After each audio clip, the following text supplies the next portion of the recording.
Hi, my name is Elaine, and this is my presentation on the Calgary Family Assessment Model, CFAM, and the Calgary Family Intervention Model, CFIM, by Wright and Leahy.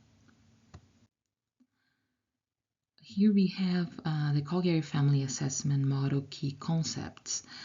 I think it's important to note that the model is grounded in systems theory, which views the family as a system within a suprasystem where one member's change affects all, balancing stability and change with circular causality.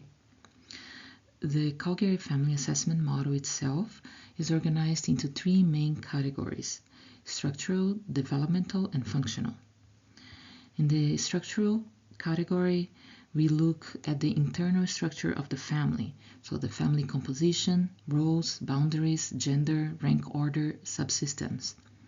We also look at the external structure, which includes extended family and connections to larger systems, for example, schools and healthcare.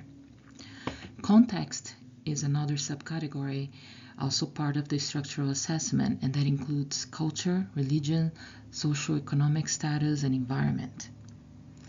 The next category is developmental, which includes life cycle stages such as leaving home, raising children, etc.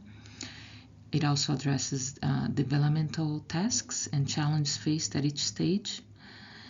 And then we have another subcategory under developmental, which is attachments, referring to emotional bonds that shape family dynamics. The third main category is functional, which includes the instrumental and expressive subcategories. The instrumental is where we look at daily routines, health management, etc. And under expressive, we look at communication, problem solving, emotional expression, and so on. Some of the key features of the Calgary Family Assessment Model is that it's holistic. It's a strengths-based approach that uses genograms and ecomaps to visualize family structure and connections, and those in turn guide nursing interventions for family health. Here we look at how key concepts of the Calgary's model are interconnected. Structural roles shape developmental life cycle tasks, both influencing functional communication. For instance, rigid boundaries can disrupt transitions, causing poor communication. This interconnection highlights the model's holistic, tailored care approach.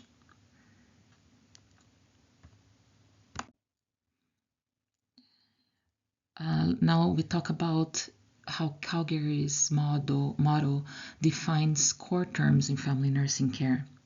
Family is defined as a system of connected individuals, not limited to biological ties, but includes anyone the family identifies as significant.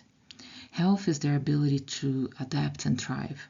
Environment includes cultural and social influences. Nursing is a collaborative effort to boost family health.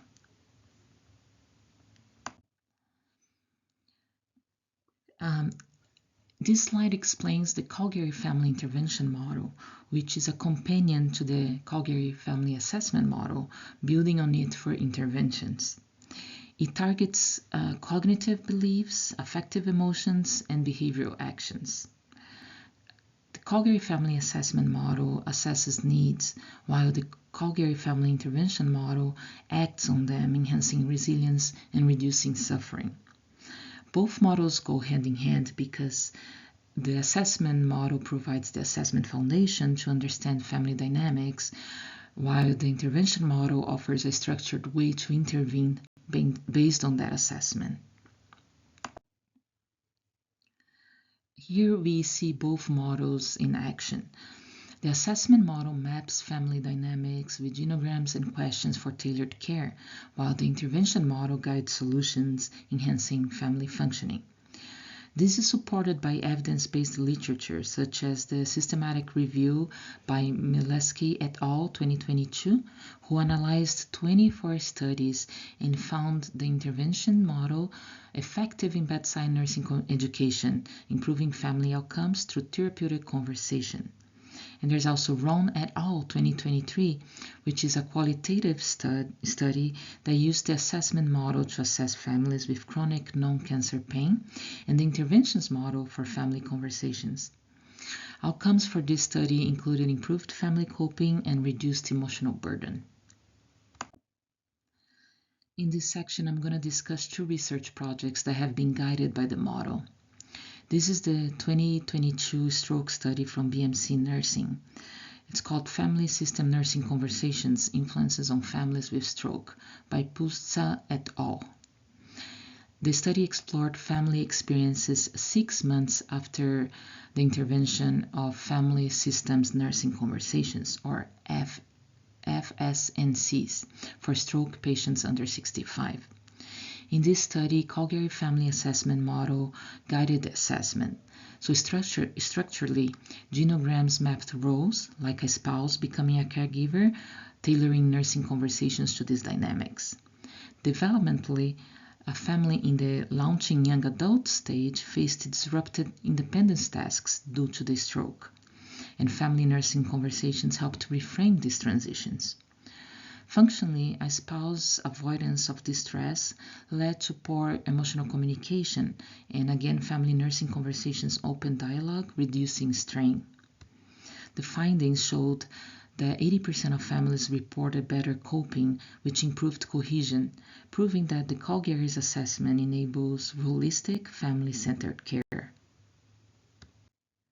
The second study is the 2022 atrial fibrillation study by Rosenstrom et al. They used qualitative interviews with 12 family members after the intervention of family nursing therapeutic conversations to manage atrial fibrillation's impact. The study applied Calgary's assessment and intervention models as framework. Structurally, again, genograms mapped roles like our caregiver/spouse, tailoring interventions to those specific family dynamics.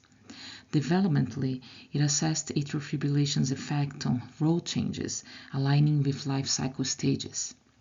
Functionally, circular questions enhanced communication and coping, helping families discuss atrial fibrillation and manage medications. 75% reported stronger bonds. This again proves the model's structured approach enables tailored care and also boosts nurses' skills. Here I address how and why and how I will apply the Calgary Family Assessment and Calgary Family Intervention models to my family assessment assignment. The family I'm assessing is a Brazilian family living in London and facing multiple stressors in the past 12 months. Some of these stressors include the dad being diagnosed with a chronic autoimmune disease and one of the daughters dealing with bullying at school. The Calgary Systems approach views all the stressors as interconnected, assessing the family via the 3 categories we talked about. So here, structurally, genograms map roles such as mom as caregiver, dad as patient, and ecomaps reveal isolation with no local support, but there will be links to dad's health specialists. When we look at the developmental aspect, the family falls under the families with adolescent stage, and we can assess how dad's illness disrupt parenting and health planning.